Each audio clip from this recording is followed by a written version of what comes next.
Hey guys, it's Misty here, and this quick message is for the moms. It's just to remind you to stop and take the pause. And what I mean by that is just stop and listen to your kids.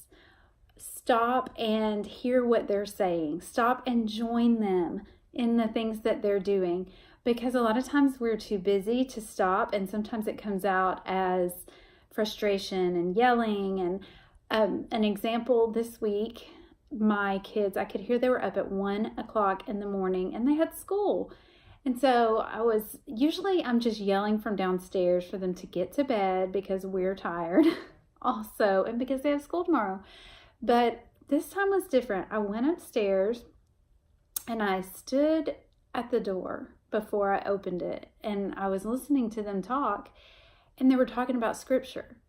They were trying to figure out what a specific scripture meant, what was being said in one verse. And so they were reading all the verses around it, and they were talking about it together. And I really stopped and thought about it. And I know school is important. I know sleep is important, but my kids were in the Word together. Like, nobody told them to do this. They were doing this on their own.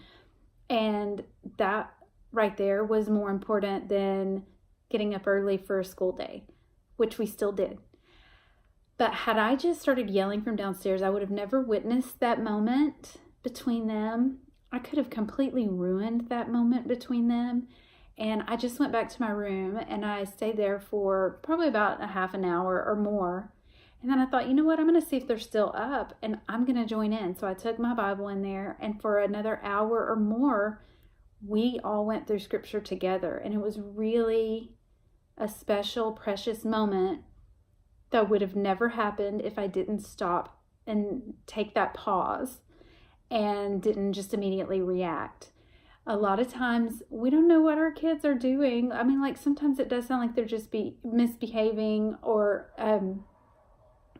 maybe you're really frustrated, like I said, and you're busy, and no matter what, everything is kind of getting on your nerves. I know that that is something I struggle with sometimes, but just take that pause and hear for yourself. Is it something that needs to be corrected, or is it something that is meaningful that's happening? Is it something you should join in with, or is it something you should just let them do on their own? So moms, it's hard for us sometimes, but just take that pause. Realize that the dishes will be there tomorrow. The laundry will be there tomorrow. The disaster of a room, I'm saying that because I'm looking around in my own room at the stuff that needs to be picked up. It'll all be there tomorrow. But after today, it's one less day you have with your kids. Take that pause, enjoy those precious moments, and try not to immediately react. I hope that you have a great evening. Bye.